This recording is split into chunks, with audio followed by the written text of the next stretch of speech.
to episode 11 of Book Writing Tips, quick tips for new and seasoned authors, and I am your host, Alba Arango. In today's episode, we are going to talk about probably one of my favorite topics, and that is reading. The difference is we're going to talk about it from a little bit of a different slant. I want to talk about reading as a writer.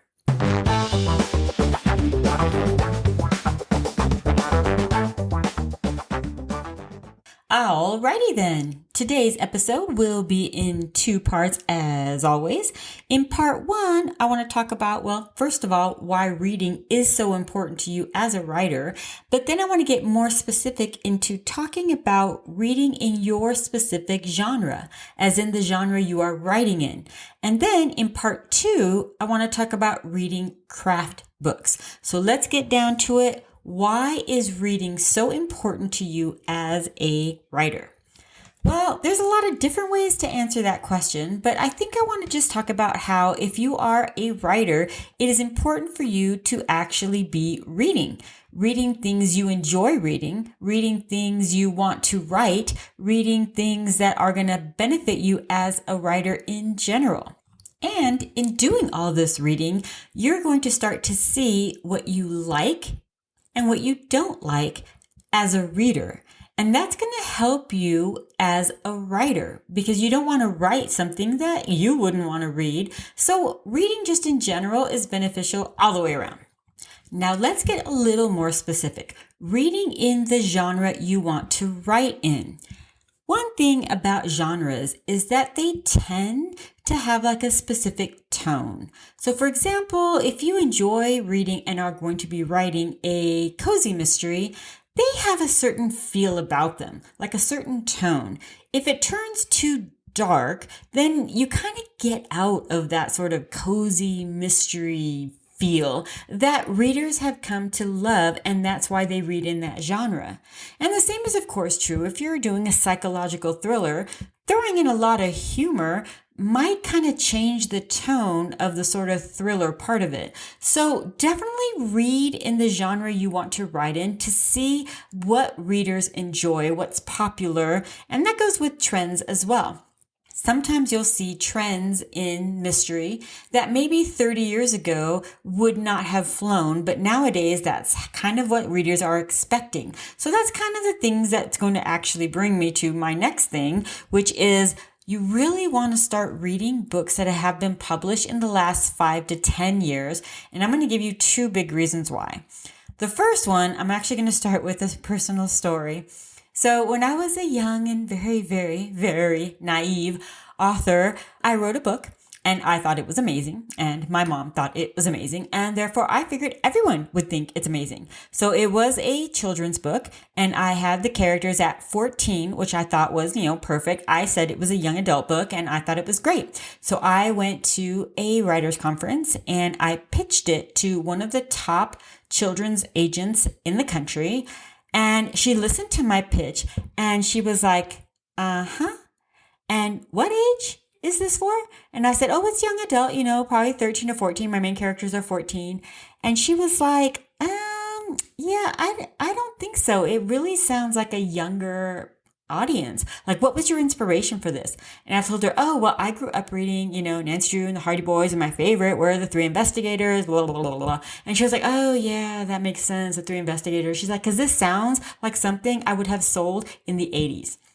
And I was like, ouch. She is like, if you're basing your writing on things you read like 20 years ago, you're missing the market.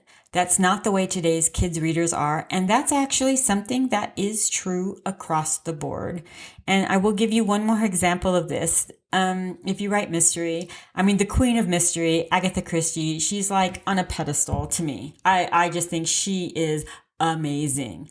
However, in today's market, the way she wrote her books, it's very different. So for example, today, if you don't have a dead body by like the end of 50 pages, and some agents will say, no. If I don't have a dead body by the end of chapter 1, I'm not reading any further. Whereas, Death on the Nile, you're like halfway into the book before there's a dead body. That would never fly today.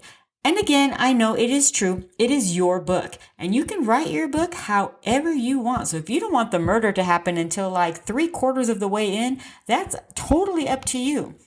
But just be aware, if your plan is to take this book and market it to an agent or a publisher or try to get modern readers to read your book, it's not what's going to fly today.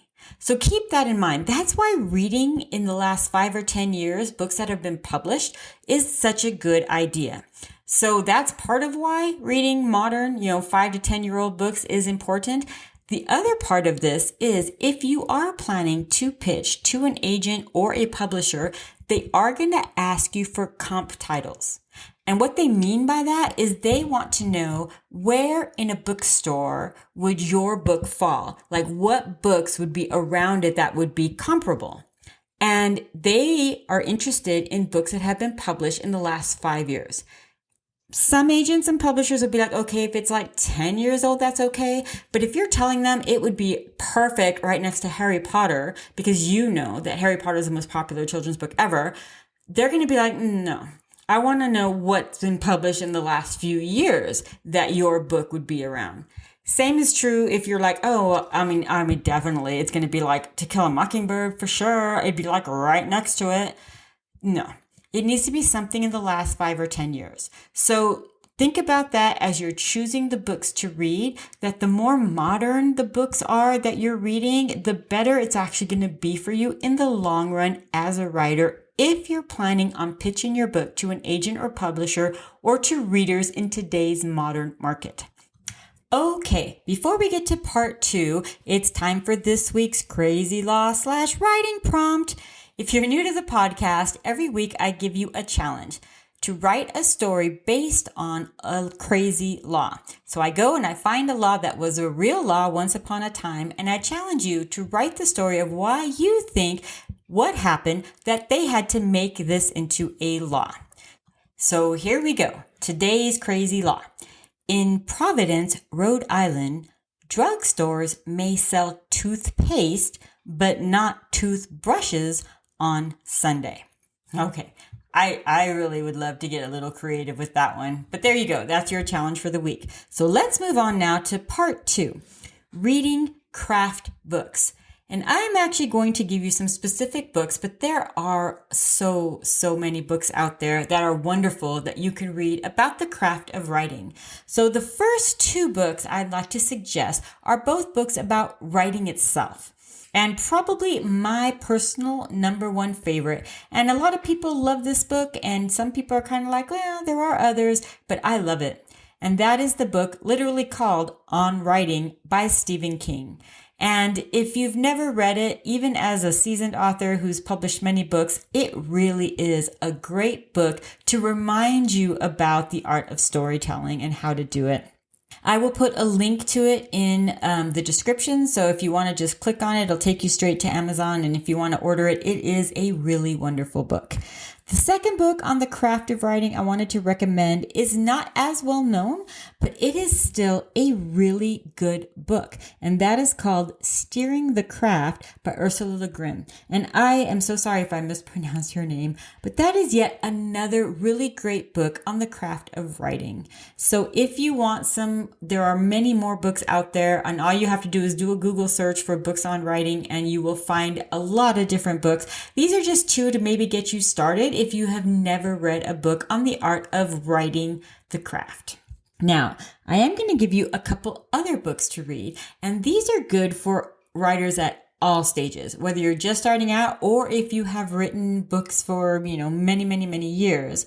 This first one is called The Writing Life by Annie Dillard, and it's really like about the absurdities of being a writer. And it's great for if you're just starting out, because it's really going to give you some heads up of how this is a crazy world you're getting into right now.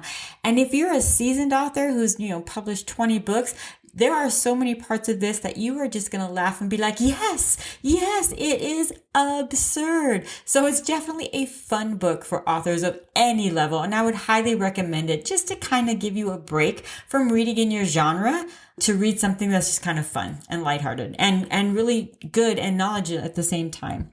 And the last book I'm going to recommend is going to be The Business of Being a Writer by Jane Friedman. And I know I've recommended it before in other podcasts, but it is probably my favorite book on the craft of writing at all.